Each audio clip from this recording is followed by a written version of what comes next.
Hey, how's it going? Pretty good. I have a couple of interesting notes I think you may be interested in. I have a $50 legal tender note from 1880, and I have an 1890 legal tender Treasury note, which is also known as an ornate or a fancy back. Okay, these are cool. And they're pretty damn rare. This note is legal tender at its face value in payment for all debts, public and private. I'm impressed that you can even read that. I pay extra money so you don't see the line on the bifocals. The notes I'm selling are very high grade. They're very collectible.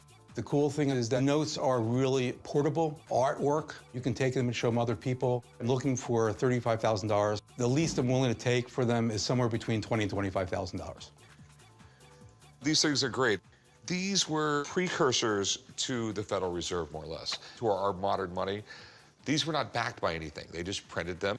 But what gave them value is you could pay taxes with them, and if you didn't pay taxes, they take everything you have and throw you in jail. I hear that. So where did you get these? On the internet. I was intrigued by the backs more than the fronts. It's a greenback. Yeah. I just love everything about these. The original term greenback came from legal tender notes because they always printed them with greenbacks. We used to make some really, really pretty money. We did. Gorgeous. These bills are incredible. These things rarely come on the market, so I'd be shocked if one of them came in my shop, much less two of them. They're just cool. How much were you looking to get out of them? $35,000. Okay. $18,000 for the ornate back, $17,000 for the $50 note. Okay. Tell you the truth, I have no idea if that's a great price or not. Let me call in someone to look at them, and we'll go from there. That's fair. Okay, I'll be right back. Okay.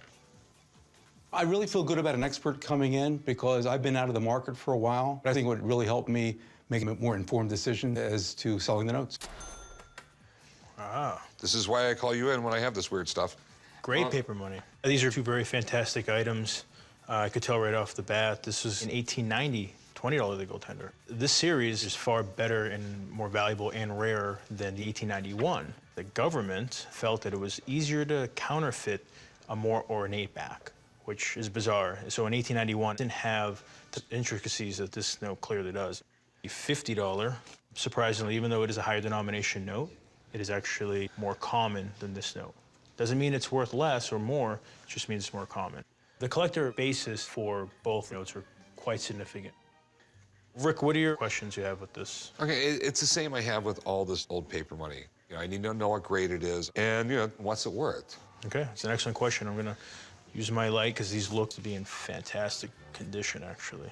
It does have a corner fold. I don't know if you can quite see it. Okay, so you noticed that, but I'll put this in the class of about uncirculated. So this $50 is quite nice, but it does look like something fuzzy was up here, some ink or a pencil. Someone definitely got a little creative, or tried to be. So what are they worth? Okay, the $20 Treasury note, I would expect in auction to bring between $12,000 and $16,000, and the 1880 $50 legal tender note, I would expect to bring between $10,000 and $15,000 on a conservative basis. Somewhere between 22 and 30, basically? That's about right. I think that sounds reasonable. No, I'm glad to hear that. Oh, thanks, man. Thanks, Rick. Good to see you. Some of the rarest of rare notes, actually, is a $1890 $1,000 Treasury banknote that have sold upwards of nearly $3.5 million. If Rick can negotiate a deal for both these notes, I think it's an excellent buy. What's your best price on them? I'd like to get $30,000 for the two of them. Thinking more 17? They're absolutely beautiful, and when they're this nice, they sell quick. I'll give you that. I think you can get the 30 for it. 25. I'll tell you what, I'll pay you at the bottom end of what Pete said. 22, I think I'll do all right. Fine, you got a deal. Sweet. Meet you right over there, and we'll do some paperwork, man. I'm taking the $22,000 because at the end of the day, that's a number that I can deal with, and I'm gonna look for another collection. So right now, it'll sit pretty in the bank account until that time comes.